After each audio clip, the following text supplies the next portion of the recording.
Let's listen and react to Jim Nill's process on finding the next head coach of the Dallas Stars. Is it a possibility of a surprise candidate? And is Jason Robertson really on the trading block?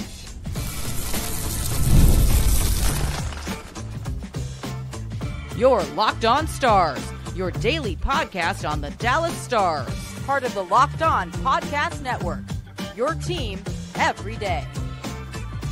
Howdy, Stars fans. I'm Joey Erickson, former producer of 105 Through the Fan. Please be sure to subscribe. We are free and available wherever you get your podcasts and on YouTube. And as always, thank you so much for making us a part of your day and making us your first listen. Welcome to another week of Locked On Stars, part of the Locked On Podcast Network, your team every single day. And today, I'm going to share with you some bites of the Jim Nill presser from last week on his process of finding the next head coach of the Dallas Stars. And I want to throw a few names out there of surprise candidates maybe the Stars will be looking at. I want to cover all the bases and just throw out some names there just to see possibly if that is one that comes up here in the next few weeks. Plus, Jason Robertson, is he on the trading block? Nill had some thoughts on the contract extension with Robo as well I want to get to. So let's jump right into today's episode. And I want to focus on the hiring search, the coaching search for the Dallas Stars. For any thoughts or quotes from Jim Nill about firing head coach Pete DeBoer, you can take a look at Friday's episode of Locked On Stars. We broke it all down there, but for now, I want to focus on the future, the coaching search. Where is Jim Nill going to look? And I thought he had a fantastic answer of whether he would go old or young in finding his next head coach of the Stars. We're talking about that internally, but I want to be open-minded. There's some good young coaches out there. I'm going to use an example. Jim Montgomery I brought in here and did a great job. For some other circumstances, things happened, but now you see the job he's doing in, he did in Boston and did in St. Louis. So much like the players are different from 15 years ago, I think the coaches are different from the past in that. These guys are they're career coaches. They're well schooled. They live and diet. And, eventually there's going to be another, where's the next Pete DeBoer? Where's the next Scotty Bowman? They're out there somewhere. And so we want to be open-minded to that. I think that's music to a lot of Stars fans' ears. And there's some key phrases in there, right? Open-minded. I think that's what all Stars fans want to see from Jim Nill and the staff in general moving into next season. Can they go out and maybe find a young coach? Maybe that is Neil Graham down in Texas with the AHL Stars. Maybe that's finding a coach in the college ranks. But I also want to highlight something he said a bit later in the press conference. I don't have the actual bite for you, but he mentioned that it's important that he finds a good mix too. The Stars are a team that have had a lot of success the last 3 seasons. They are built to win now with their roster, and there's going to be a lot more changes to this roster here in the next few months, as we all know, with unrestricted free agents and the limited cap space the Stars have. So they have to find somebody that maybe has some skins on the walls, but maybe isn't that recycled head coach that we've seen in the NHL over the past decade or so. And he brought up the point of knowing where the dressing room is, knowing when you get to the arena where you go, because players see that. And that's important that players know and respect the head coach, number one, but also feel like he knows what he's doing to some degree, right? Sometimes 95% of a job is just almost acting like you know what you're doing. Maybe you don't. We've all been there at points in our career where you just fake it till you make it, so to speak. Not that the Stars are wanting to find a head coach that's completely inexperienced, but they have to find a good mix of someone that's respected, sort of knows what they're doing. They've been around the block, so they can coach a team that is ready to win now. We all know that it's not a team that's going to be rebuilding. It feels like the Stars still have an opportunity to be in this window of trying to win a Stanley Cup. Now, finding a coach is going to be part of that and building the roster out as well. And that's, of course, where Jim Nill comes in. But I think open-mindedness is a great phrase that all Stars fans are happy to hear. And maybe they do go find a head coach that's been recycled, right? A Peter Laviolette's been out there, right? That's probably the most veteran coach. Jay Woodcroft, I wouldn't really throw him into that group, but he's out there as well. But some fascinating insights on what he's thinking about. And he brought up Jim Montgomery, and he also had a lot of praise for the AHL head coach of the Texas Stars, Neil Graham. I think he's probably going to be a candidate. He's done a good job. Someone we've got to look at. And like I said, gone down there, all he's done is won and developed. And that's not easy to do in that league. It's a tough league. And we've had different rosters. We've gone from, the Borks and Stankovens and Harleys, some of the best young prospects in the world there, to now a little bit more of the free agent style and older, and he keeps winning and he keeps developing players. We got some young kids down there that we signed as free agents out of college, and now they're playing great. And so he does a good job. Hearing that little 30-second soliloquy on Neil Graham makes you feel that he is going to be at the top of the list for head coach or for general manager Jim Nill.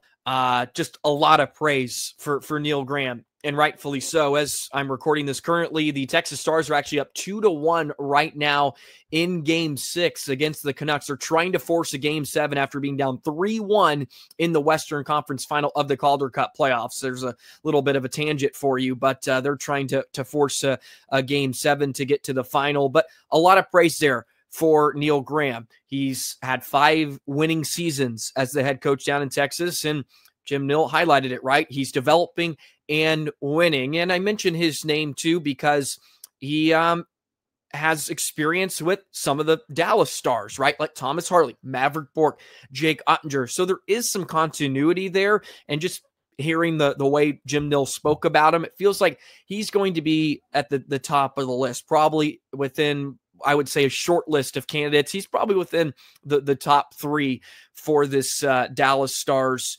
organization right now. It's just a lot of praise there. He said a lot of positive things, and I think he almost gave the pitch to Neil Graham already. And I think that he's going to be a fascinating name we're going to hear and learn more about as this process takes place. But I love Neil expanding on they're trying to find the next young head coach. And he went on to talk about how there are scouts that, of course, are out watching players and doing their due diligence in that department. But Jim Nill asks them, who are the young up-and-coming coaches? They're always trying to get a beat on who is going to be that next Pete DeBoer, right? As you mentioned, who's going to be the next hot young candidate that possibly they can take a flyer on. And Jim Montgomery, of course, had some success in the coaching ranks. He wasn't completely inexperienced. He won a national championship in Denver with the Pioneers. Very, very good coach. And then he gave him a shot with Dallas, and he did a pretty decent job up to the point that he had some circumstances that went the other way. But I think it's going to be a fascinating coaching search for the Stars. I feel like if I'm a betting man, it's going to be a Neil Graham type. I feel like Jim is looking for a younger coach that maybe has a new idea. Maybe there's just a new philosophy of going about the position, because DeBoer has proven he can win, right? And if you're going to get rid of a head coach like Pete DeBoer, it's been around the block. Of course, he's won, and he even mentioned that he believes Pete DeBoer's going to win a Stanley Cup at some point. So it's kind of weird. Why would you get rid of that? It has to be a change to go maybe the opposite direction, right? Why would you go out and find another Laviolette, right?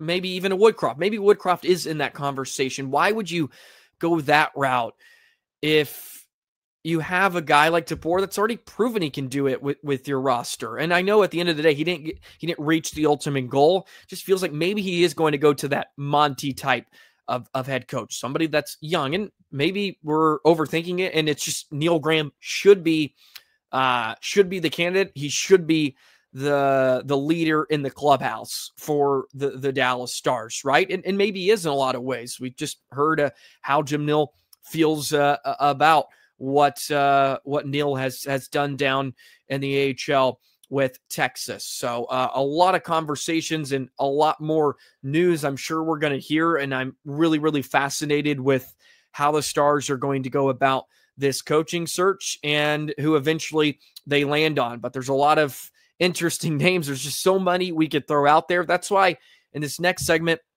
I want to discuss maybe some surprises and some European coaches that could possibly be interviewed, possibly be brought up here in the next few weeks or so. A surprise candidate. Could he be brought into Dallas?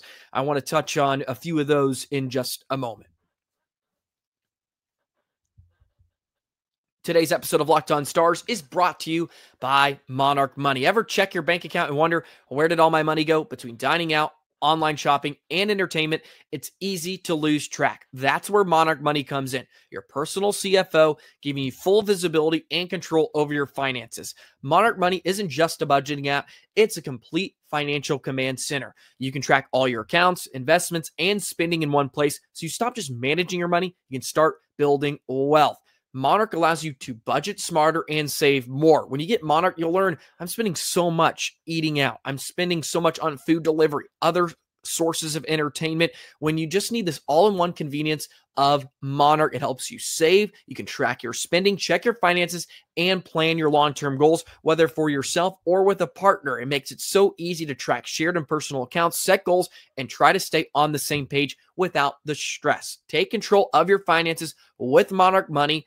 Use code LOCKEDONNHL at monarchmoney.com for 50% off your first year. That's monarchmoney.com for 50% off your first year by using the code LOCKEDONNHL.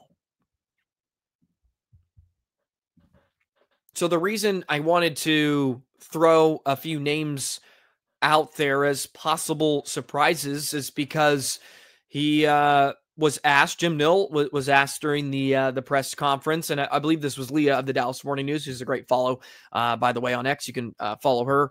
I'm sure many of you already do, but for those of you that do not, asked him about possibly finding a European coach, somebody out there that maybe not be on a ton of radars. And Nill mentioned that before they hired DeBoer, they did interview some European coaches, which I thought was rather intriguing. So it got me thinking. I did some more research, and I came down to two names because I feel like I could throw 100 names out there, and maybe I'm just wasting time. But I chose two out there that have I guess turned some heads, have had some success. Number one, and could be next in line. And I know it's tough for European coaches to finally kind of crack the NHL level, right? I think there's only a total of 5 now after Nico Sturm was hired by Boston, and a lot of coaches have to come over to North America before they move in. But let's just throw some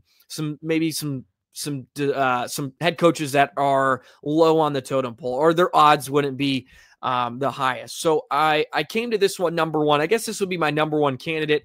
And for an obvious reason, he has a Finnish tie. And I hope I'm pronouncing the name right, but Jukka Jalonen.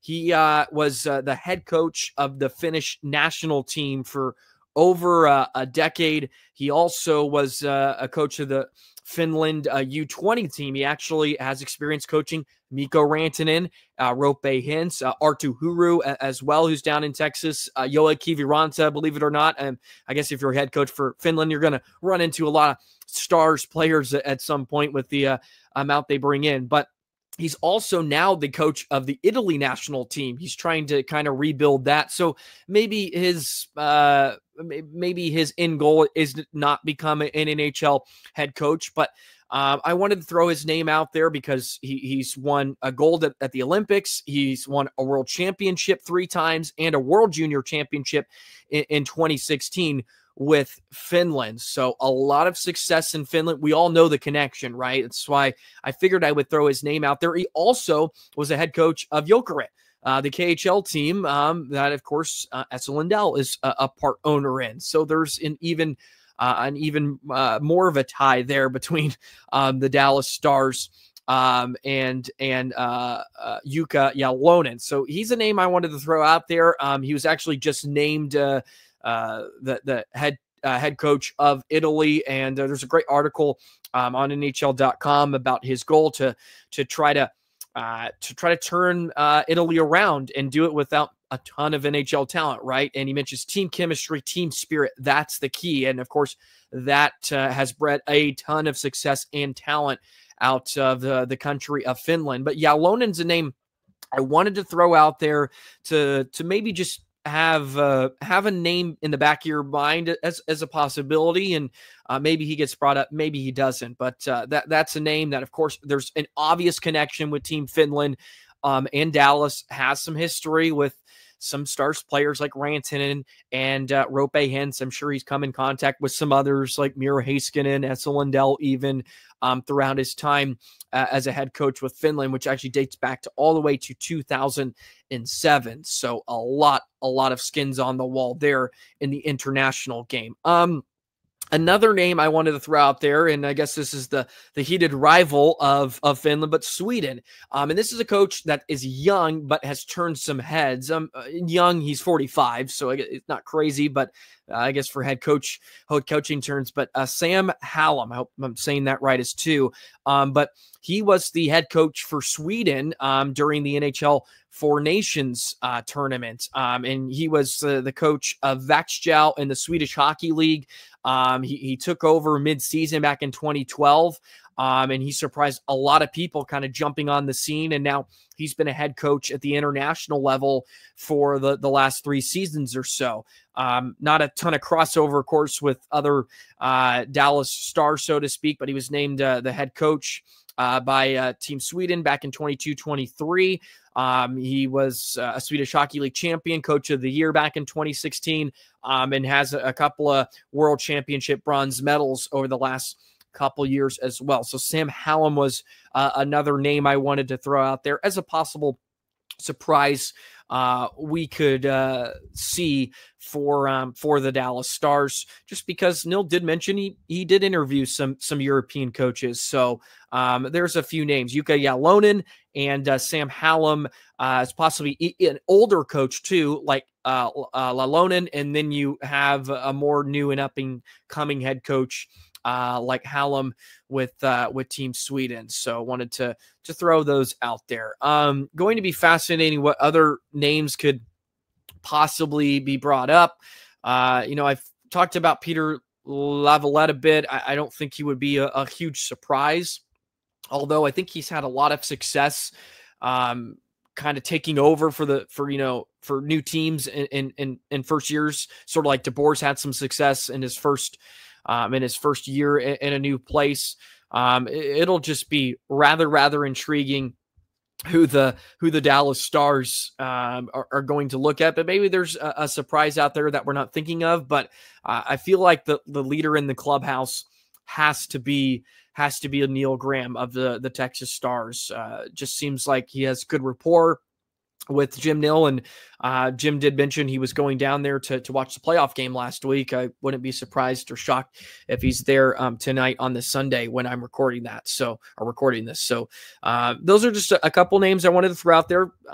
Maybe just keep them in the back of your mind. I'm not trying to create any news by this or stir up anything. It's just maybe a thought experiment and a couple names that could possibly intrigue you, or maybe intrigue the Stars as well. And of course, Stars have a lot of European connections. I don't think it would be totally out of the realm if they went and hired a European coach with the amount of Europeans they have, and of course the Finnish connection and the Finnish mafia that it's going to run it back next season here in Dallas. All righty. Speaking of maybe stirring up news, Jason Robertson. This has had a lot of conversation and not something I necessarily want to hash out even more. I think a lot of you know my stance on it, but Nil was asked a question about Jason Robertson, so I want to play the clip and we can react to that in just a moment.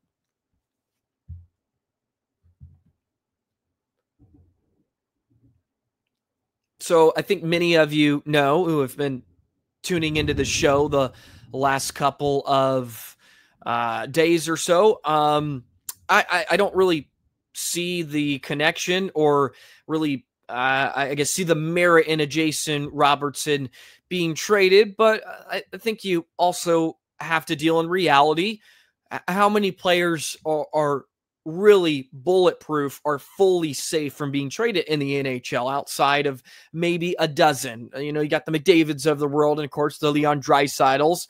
And Jason Robertson, I'll be honest, if there was a decent package in return, I would be intrigued. But I don't see why Dallas would deal off Jason Robertson. And Nil was asked about the possibility of a contract extension with Robo. So here's his answer. Not a ton of great stuff in it, but to be honest, I don't think he could say very much because of a few circumstances. Yeah, we're not allowed to yet. We just got to wait. And he's, just to clarify things, so he's still restricted the year after. So, but you can't do anything until July 1st. So, like I said, we've got this going on. I got scouting meetings going on. So, but just in terms of the player, is that a player that you would want? Definitely, he's a good player. So it's somebody that, like I say, we'll see where the signings go. How do you fit in the cap? Those are things. Those are decisions we have to make moving forward here. I chuckled a bit when he just said, "Well, he's a good player. We liked him to have him back," and that's sort of where I lean or land on the conversation. I don't know why you wouldn't want a guy that is going to be a 30 goal scorer every year, that he's healthy and plays, and he played in all 82 games this season. And of course, he had an injury before and an injury in game 82, but he's played in all 82 the last 3 years, so he's available. Of course, he had the 109-point season a few years ago, now back-to-back 80-point seasons, and he's had a lot of good seasons in Dallas. So I just thought I wanted to share at least what Nil said on it, because I think it's pretty obvious you would like to have him back. But in reality, how does he fit into the cap? You look at what he's making right now. He's on that bridge deal, year 4 upcoming at $7.75 million. And you don't have a ton of room. And you would think he's going to want a pay raise for what he's done over the last few seasons. And it doesn't help that Tyler Seguin's still going to be on the books a couple years. That $9.85 million that Seguin is signed for, it'd be nice to have some of that chunk to be able to use on Jason Robertson. That's where I think Mason Marchment really comes in with his $4.5 million of cap space. If you're able to make a trade for Marchment, not only can you help the team next year to sort of solidify the bottom six a bit more, or go out, find another right shot defenseman in free agency, but also even potentially for next season, we just need some more cap room to find space to sign a Jason Robertson. It's going to be very, very tough. I need to mention he is a restricted free agent the following season, but you're going to have 3.7 come off the books next year if you're not able to offload Matt Dumba. And this is sort of where I came to, I guess, a standpoint or a strong stance on. The Stars can make it work if they want to. They can give Robo a raise and still find the cap space if they want to. Now, I think this is something that is fair to bring up. Did Jim Nill make the Mikko Rantanen signing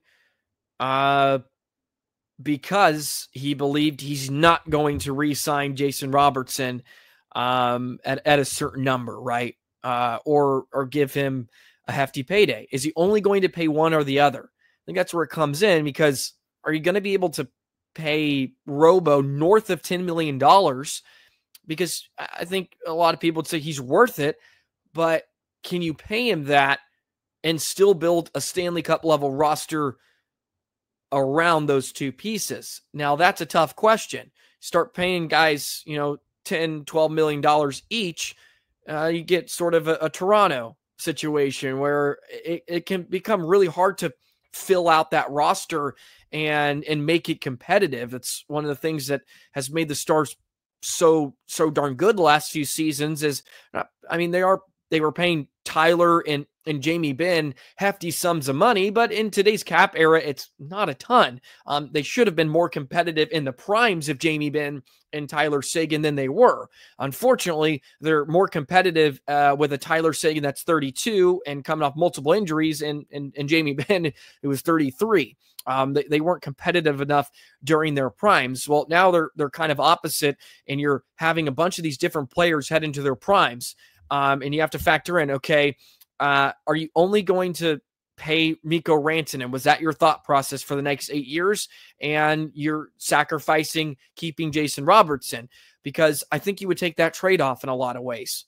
Mikko Rantanen, a proven playoff performer, he's won a Stanley Cup. Yeah, he has some cold spells here and there, but his playoff numbers do not lie. Mikko Rantanen is an elite playmaker and scorer in the postseason. I've said this too. I've defended Robo a bit.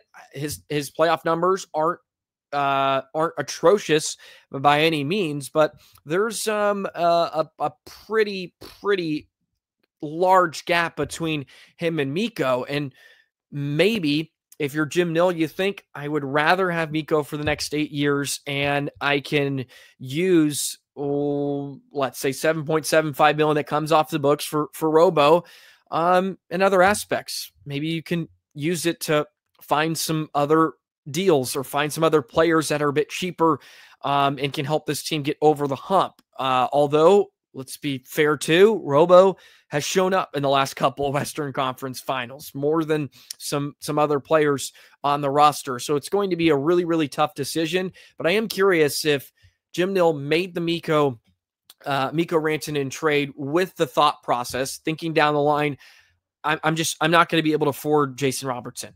We're not going to be able to afford him. And I'd rather be paying $12 million to Mikko, and we'll have to find somebody else to replace Jason Robertson. And yeah, that could be a hard adventure. That could be something difficult to try to task with, but we've all seen other teams give up really solid players. Let's throw Jonathan Huberdeau out there, who had a lot of success in Florida, was a captain there, was part of the core, so to speak, did very well. Well, they offloaded him. He had a 100-point season, Jonathan Huberdeau in Florida, and they trade him for Matthew Tkachuk, and then boom, they win a couple of cups, or they win a cup a few years down the line. Maybe they win another cup here in the next few weeks. So I just want to throw that out there, because look, I'm not of the belief they should trade Jason Robertson this year, but if they feel like we're not going to be able to re-sign him, or that is not a part of our future, well, then you should probably include him in a trade package to see what you can get out of him. And it's sort of like with Mikko, right? Although it was a lot different, but hear me out. Let's just say Colorado truly thought they were going to be priced out. Well, they wanted to try to get a return for him, and they did. Maybe that's a similar situation that the Stars will be in here over the summer, or maybe halfway, a third of the way through next season. So it's just some more thoughts on Jason Robertson, and I wanted to throw in there a little piece from Jim Nill, since he did answer a question about it. There we go.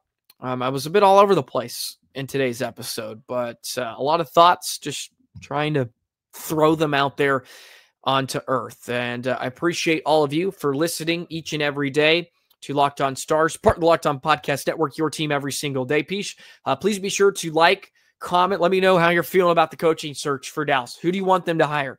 Who's a yes for you? Who's maybe an absolutely not? Who are you staying away from? Let me know that in the comments below. Hit the subscribe button, hit the notification bell. Never miss an episode. We'll be here with you every single day the rest of the off season. Have a great Monday, Stars fans. I hope everybody stayed safe during all the storms. The Metroplex is getting pretty crazy right now as we speak outside. So I'm going to go hunker down for the night, and we'll see you on the next episode of Locked On Stars.